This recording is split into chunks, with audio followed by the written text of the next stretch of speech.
Just when I think the Yankees were about to spoil another Jameson Taillon gem, and today he went 7 innings, 4 hits, 1 earned run, 4 strikeouts, 3 walks. His ERA has gone from about 5.6 to 4.36 over the last month or so. He's had some great performances. He's kept them in the game a lot of times, and he's become a more reliable starter.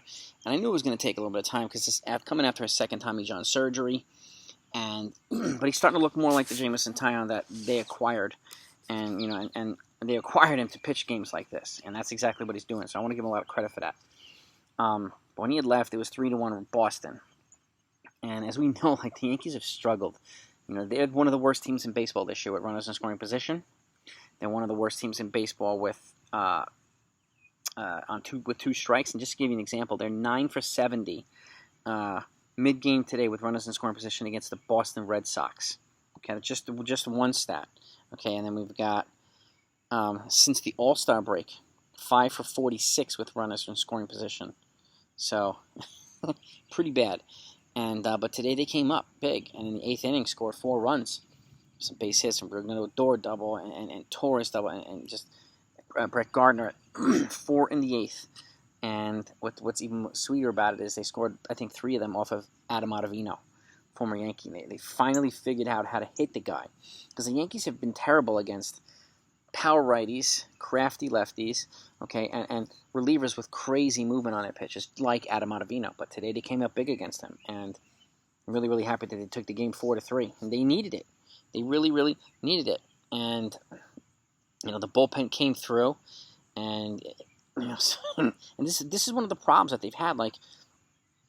Either that the lineup would give them a game and give them a lead, and the bullpen would blow it, or the other way around. Their starters would pitch well, but they wouldn't score enough runs to keep them in the game, so they lose that way. So it was one way or another, a crappy situation for the most part with the Yankees for the last year and a half. But they're most of this year an extremely frustrating team.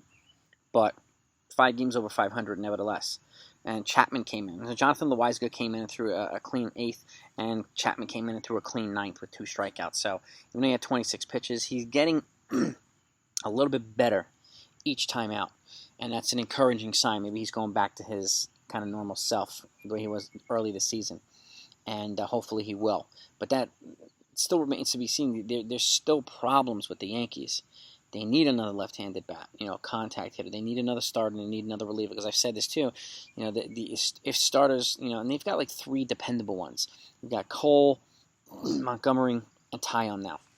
But the other 2 spots are still up in the open. And there's only so many times you can throw Nestor Cortez out there. He's been doing well. He got touched the other day, but is he going to be the answer to the start? We don't know. So bringing in a reliable starter and somebody who can throw innings to take the load off of the bullpen, who's been overworked quite some time, and honestly they don't have the reliable depth on the back end, particularly with losing O'Day for the year now, and just not being able to rely on Zach Britton and Justin Wilson. It's been a rough year for the second half of the season, I should say, so far for the bullpen. And so I hope that they get a starter and a reliever and a lefty bat at the deadline. So, but that said, unless it's Max Scherzer, Adam Frazier, and Craig Kimbrell, what are they realistically going to get? Now we know Max Scherzer's on the market. The Nationals have said today that they're taking offers for him.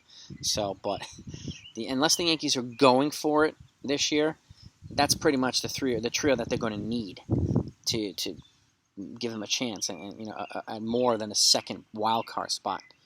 But we'll see there.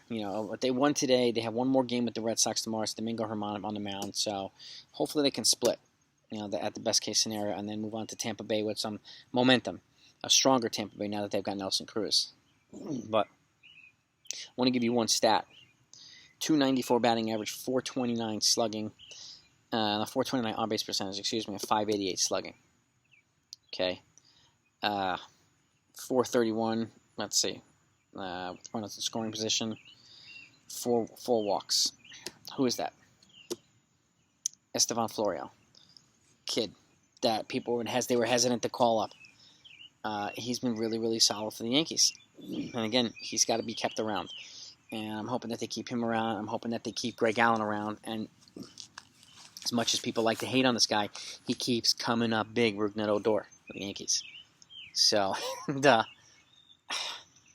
can't say enough about him. Again, pennies on the dollar. I know some people like to hate him, whatever, but he's come up. He's got the most clutch hits this year, clutch home runs, clutch this, that, and again, to tie the game today, a double off the Green Monster in the 8th inning. So keeps coming through. So I love seeing it, and he's gives him a lot of a jolt of energy, as a lot of these other young guys do too. So it's an encouraging sign, but Yankees still need to be intelligent and aggressive, and I would not be waiting until the very last minute of the deadline. The Rays have already struck. I think the Red Sox, we have Sale coming back. They're probably going to strike too, and so are the Blue Jays. I don't see any one of those teams sitting still until the last minute.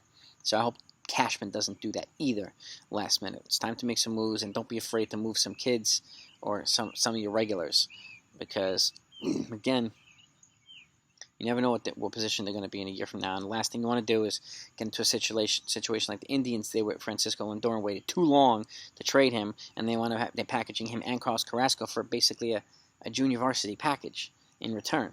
They could have gotten a fortune for those guys, a fortune for Lindor himself a year before that, but waited too long. So don't wait too long, Cashman, okay? And I'm going to elaborate on this a little bit tomorrow morning, but talk about a potential thing that could change everything, no matter what happens at the deadline this year, for off-season deadline next year. It could change everything. It can change the landscape of, what happens in baseball for the next bunch of years. So, and it's one thing that not many people are talking about. So I'll be talking about that in my video tomorrow morning. So thanks for watching, guys, and I'll talk to you then.